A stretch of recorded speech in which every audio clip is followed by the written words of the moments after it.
loser, I'ma roll my dice. Take that, Mario. Welcome to the Blue Jockey! This video is brought to you by the Wario Forums, the #1 place for discussions about me, Wario. Hello everyone, this is Jack. Welcome back to a brand new video. Today I'm going to talk about and showcase the Wario board in Mario Party 10. This board is actually nothing new. You probably already saw a lot of information about it, but I am going to go through with it and make a reference video, why not? To unlock the amiibo party, you have to tap an amiibo on your gamepad. You'll be able to play the amiibo party, which is pretty much the same as playing the old Mario Party games 1 through 8, which is each player for himself in a race to collect stars, trading them for coins. To play the amiibo board of your character of choice, you have to play as this specific amiibo or collect the tokens you can find throughout the amiibo board during the runs. You can collect each character's tokens. If you don't have a Wario amiibo, you can still play this board if you collect a Wario token by scanning your amiibo in to set up the stage and then clicking on select tokens to change the layout of the board. The boards are laid out in 4 sections, with the top left section being the special piece of the board that allows changes or huge events to happen in the board.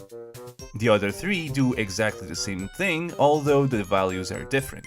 The bottom right corner allows you to have a level 1 bonus, and what I mean by that is, for example, if you're playing in the Wario board, you'll get 1 dice out of a chest, but I'll get to that later. In the bottom left corner, you'll be able to get a level 2 bonus, which in this case are 2 die, and on the top right corner you have the level 3 bonus, which in Wario board once again is referencing as 3 die. This is really redundant right now, but you'll understand this later, and this works for every single character.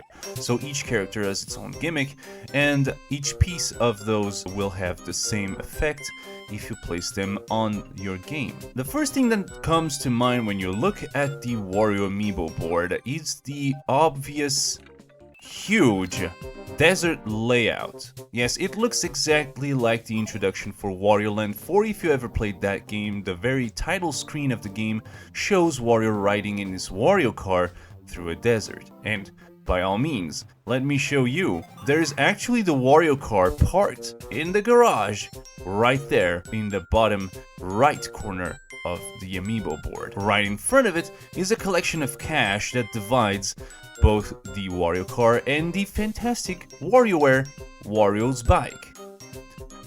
Both of those vehicles were featured in Mario Kart franchises before. The Wario car was featured in Mario Kart Double Dash, and the bike was featured in Mario Kart Wii. Neither of those do anything for the stage, but they're a little touch that really makes up for Wario's stage and references. Both Wario Land and WarioWare in a simple tiny reference. If you go to the top left corner of the screen, right next to that huge monument, you have a pile of coins, a safe with the design of the Wario overalls, and a gold coin sack, which looks exactly like the ones you would see in Wario Land: The Shake Dimension. Right next to that pile is the machine that reminds us of Game & Wario's Cuckoo machine, where you have to push the coins down to get the money back. You insert the coins on the top and you get the money at the end in the bottom. If you notice, right next to that machine is not only a bucket of coins, but in the background there's a sign with a W with the hat that Wario wears in WarioWare Snapped. Further on, let's go to the top right corner. As you can see, there is more Wario Land references. The first one, and the obvious one, is the monument with the garlic that opens up, revealing a golden garlic inside. A reference to Wario's love for garlic. And sitting right on a tomb, which makes you believe that, yes, there might be treasure inside that tomb. Right next to that tomb and passing a little pile of coins, you can see right there in the back a globe. That kind of reminds us the Wario Land Shake It globe.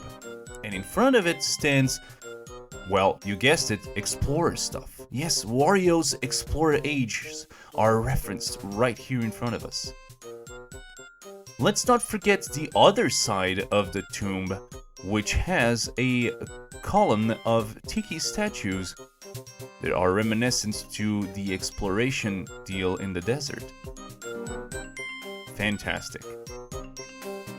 Now let's get to the awesome stuff and look at the 3 chests that stand right there in front of our eyes and were referenced beforehand in this video.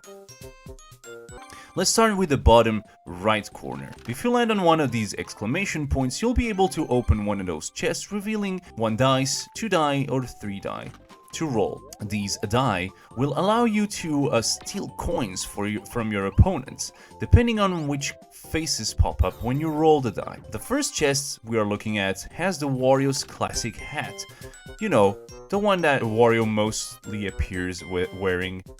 Yeah, you know that hat. The traditional cap. Wario's cap. Yeah, great reference there. If you land on this spot, you get 1 single dice to roll, which can either sum up to no coins or stealing 5 coins from 1 single opponent. On the opposite side, in the bottom left corner, is the fantastic WarioWare hat, or should I say the biker helmet of Wario in that franchise. Inside that chest, you'll have the opportunity to roll 2 die, which will allow you to steal 10 coins from 1 opponent, 5 coins from 2 opponents, or simply nothing if you land on 2 X's. The next reference is of utter importance. It's finally back. It's a reference to the Wario Land, first Wario Land games. Both Wario Land and Virtual Boy Wario Land.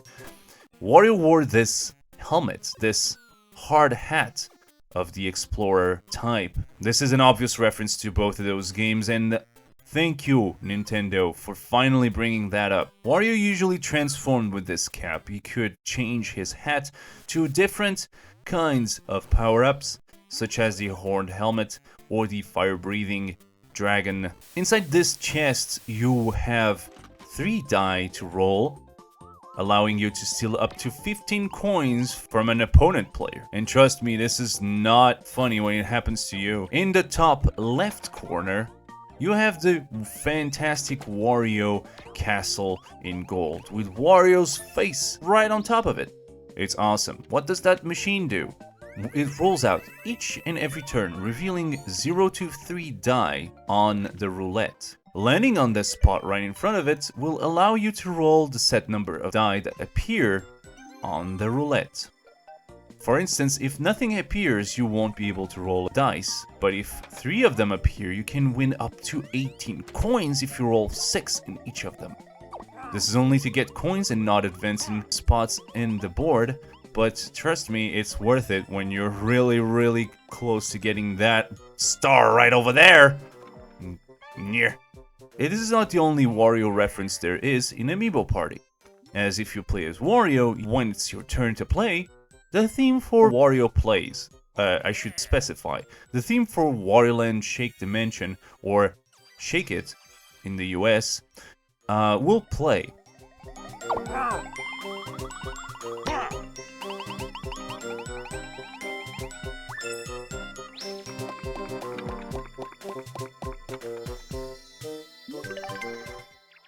Or a iteration of that song, either way.